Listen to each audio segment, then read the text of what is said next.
তামোল পালে চাকি লাগি জ্বলাই দিয়া জ্বলাই দিয়া সোনকালে লগত কিন্তু পুনৰ চিন্তা কৰিব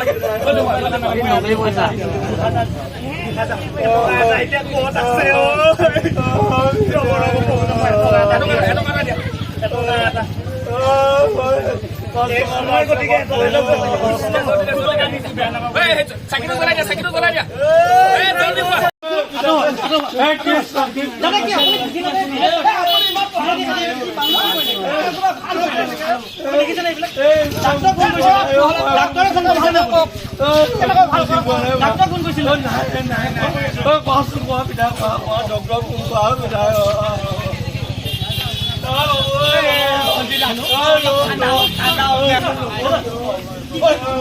জলত কি খাবে কামুৰিলে গম নাপাওঁ নহয় পানীটো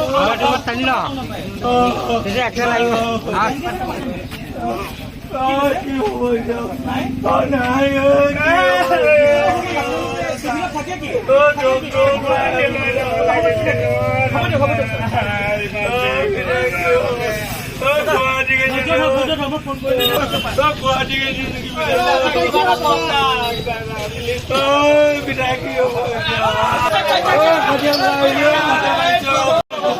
কি খাবে কৈছে ন ঠিক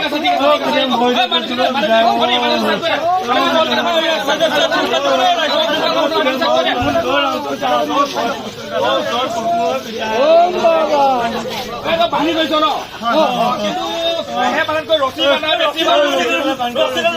কিন্তু ৰছী আছে সোনকালে মান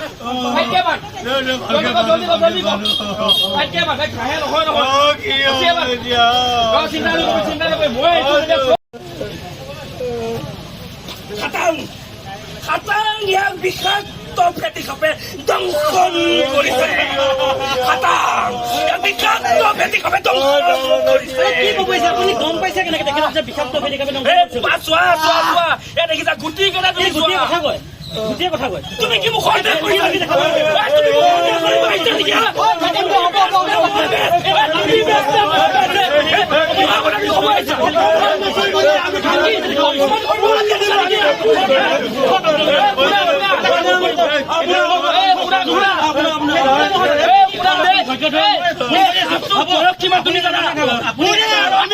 অপমান কৰিছে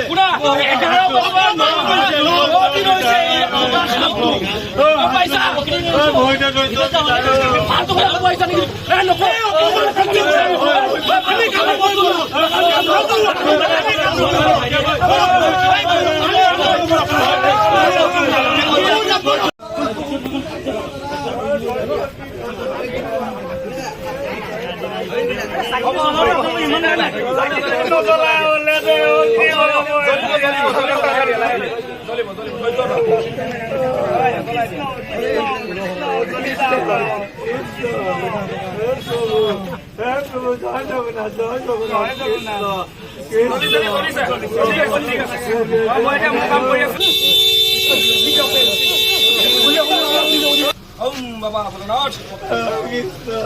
Dengan bukti model bagi kalian ini orang lagi bikor bikar bikor orang studi hor lebih di besar kali itu boleh bikar lebih kurau. bisa aku. Habo biswas. Tiga kali. Guru Brahma, Guru Vishnu, Guru Deva, Matra Guru Sakta Prabhu, Sultan Kare, Matra Kare, Swas, Matra Kare, Sultan Kare, Swas. Upala ভাল পাইছা নে?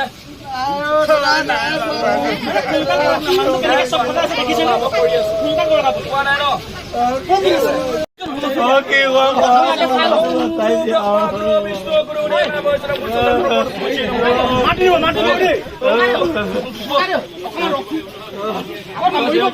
মই অকমান কিবা এটা আপোনাক চাব বিচাৰিছো এবাৰ চাব পাৰিম নেকি মই কৈছো এনেকে আপুনি বচাই ৰাজু মহন্তৰ ঘৰৰ পৰা এটা চকৰি ফেটি হাত ধুই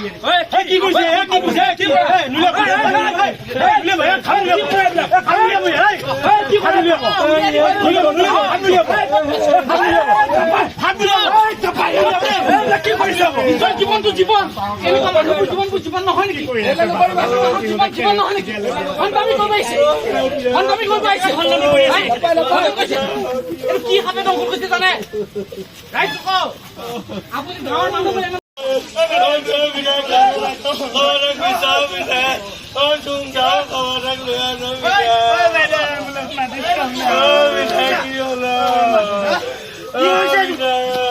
কি হৈছে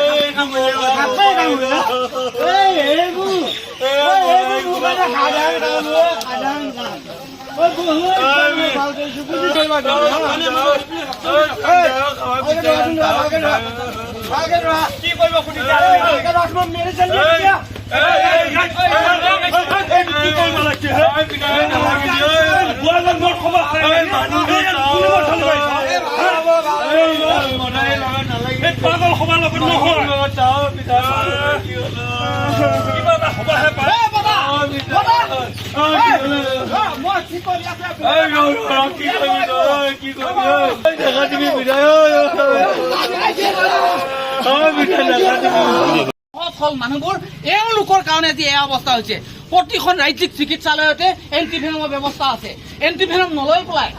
তেওঁলোকে আমি সদায় কি কৰোঁ কেৱল বেজ বেজালিৰ পিছত বনৌষধিৰ পিছত দৌৰি থাকোঁতে 2 ঘণ্টা সময় থাকে বিষাক্ত সাপে দংশন কৰিলে সেইবোৰ সময়ৰ প্ৰতি আমি লক্ষ্য নাৰাখোঁ গতিকে ৰাইজ আমি বৰ দুখিত পিতৃসম এগৰাকী ব্যক্তিক দুআষাৰ কথা ক'ব লগা হৈছে আমি উপায়ন্ত হৈ কৈছোঁ উপায়ন্ত হৈ তেনেকৈ ক'ব লগা হৈছে আমি ক্ষমা প্ৰাৰ্থী আপোনালোকৰ ওচৰত কিন্তু এনে অন্ধবিশ্বাসৰ পৰা দূৰলৈ আঁতৰি আহিবলৈ সময় আহিছে আপোনাৰ উত্তৰখিনি দিম হয় এতিয়া আপুনি শুনক আপোনাৰ উত্তৰকেইটা দি আছো বৰ্তমান সময়ত ক'ৰবাত নাথাকে যদিও ভাৰত চৰকাৰে এটা অভিলাষী আঁচনি ৰূপায়ণ কৰিছে প্ৰতিখন গ্ৰাম্য চিকিৎসালয়তে এই বছৰৰ ভিতৰত সকলো ঔষধ পৰ্যাপ্ত পৰিমাণে থাকিব আপোনালোকে নিশ্চিন্ত হৈ থাকক সকলোতে আপোনালোকে পাব এই বছৰৰ ভিতৰতে এইটো মানে এখন কেন্দ্ৰীয় চৰকাৰৰ অভিলাষী আঁচনি প্ৰণয়ন হৈছে য'ত মৰিগাঁৱৰ নহয় অসমৰ ফালৰ পৰা সুৰজিৎ গিৰিৰ নাম শুনিছে চাগে ডক্টৰ সুৰজিৎ গিৰি আমগুৰিৰ এগৰাকী গ্ৰাম্য চিকিৎসক তেখেতে এই ক্ষেত্ৰত কাম কৰি আছে এতিয়ালৈ 1400 ওপৰত মানুহ তেখেতে বচাইছে তাৰে 7জন মানুহৰ কিন্তু হাত 2জনৰ হাত আৰু মানে 5জনৰ ভৰি কাটি দিছে এনেকৈ বান্ধি দিয়াৰ কাৰণে আৰু সময়ত নিৰ্দিষ্ট সময়ত চিকিৎসালয় নগ'লে কোনেও কেতিয়াও বচাব নোৱাৰে 2-2.5 ঘণ্টা 3 ঘণ্টাৰ ভিতৰত যদি গুৱাহাটীও পায়গৈ আপোনাক হবে তালৈকে লৈ যাব সেইখিনিয়ে আমি বৰ দুখিত আজিৰ দিনত আমাৰ গ্ৰাম্যাঞ্চলৰ কাৰণে এনে এটা অৱস্থা যিটো সময়ত পৃথিৱীৰ ভিতৰত আটাইতকৈ সৰ্পদংশনত অসমত মানুহ মৰিছে ভাৰতবৰ্ষত মৰিছে গোটেই পৃথিৱীক ৰাজধানী বুলি কয় ভাৰতবৰ্ষক সৰ্পদংশনত পৃথিৱীৰ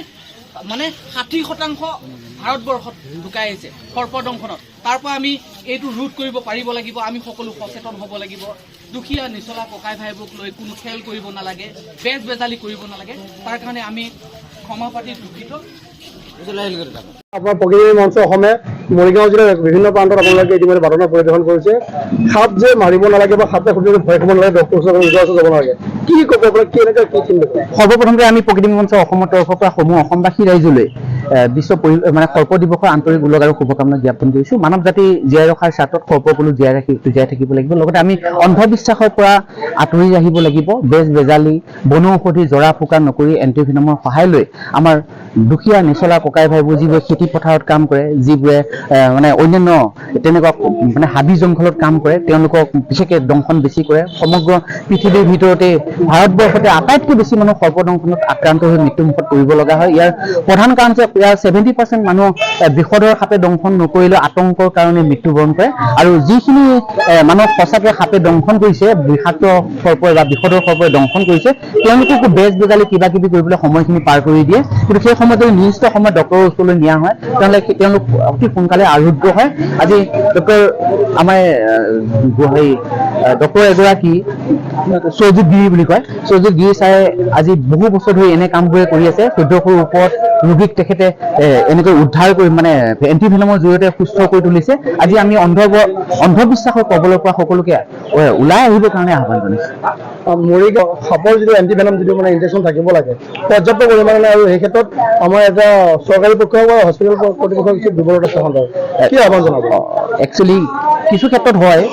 এতিয়া লাহৰীঘাটৰ পৰা এগৰাকী ৰোগী আহি মৰিগাঁও পোৱালৈকে আমি মৰিগাঁওতো ইতিমধ্যে আৰম্ভ কৰিছে ডি চি ছাৰ নেতৃত্বত, প্ৰকৃতি মঞ্চৰ আহ্বান ক্ৰমে ডি চি ছাৰ নেতৃত্বত মৰিগাঁৱত আৰম্ভ হৈছে। নতুনকৈ ধনঞ্জয় ছাৰে বৰ্তমান এণ্টিভেনমৰ কাম আৰম্ভ কৰিছে। কিন্তু লাহৰীঘাটৰ পৰা আহি মৰিগাঁও পোৱালৈ 1-1.5 ঘণ্টালৈ এইখিনি আহি লাহৰীঘাটৰ পৰা আহি গুৱাহাটী যোৱালৈ 4-5 ঘণ্টা 6 ঘণ্টা হ'লে সঁচাকৈ যদি কিং কোব্ৰাই দংশন কৰিছে তেওঁ বচোৱা অসুবিধা হ'ব। সেইকাৰণে এতিয়া সমগ্ৰ ভাৰতবৰ্ষৰ চৰকাৰে এটা সুদূৰ প্ৰসাৰী বৰ এটা ভাল আঁচনি লৈছে। প্ৰতিখন গ্ৰাম্য চিকিৎসালয়তে এণ্টিভেনম পৰ্যাপ্ত পৰিমাণে মজুত থাকিব, আৰু এটা স্নেক বাইট ট্ৰিটমেণ্ট ৰুম বুলি এটা আছুতীয়া কক্ষ প্ৰতিখন গ্ৰাম্য চিকিৎসালয়তে পতা হ'ব বুলি তেখেতসকলেও এটা সুদূৰ প্ৰসাৰী ব্যৱস্থা গ্ৰহণ কৰিছে। তাৰ কাৰণে আমি চৰকাৰলৈ মানে ধন্যবাদ জ্ঞাপন কৰিছোঁ। লগতে আমাৰ ৰাইজকো সচেতন হ'বলৈ অনুৰোধ জনাইছোঁ, যাতে সকলোৱে বেজ বেজালি বাদ দি তাত ঠিক কৰিব লাগিব। লগতে আৰু প্ৰতিটো সৰ্প প্ৰজাতিকে আমি জীয়াই ৰাখিব লাগিব। মানৱ জাতি জীয়াই থকাৰ স্বাৰ্থতে সেই জীৱবোৰ জীয়াই থকাটো অত্যন্ত প্ৰয়োজন।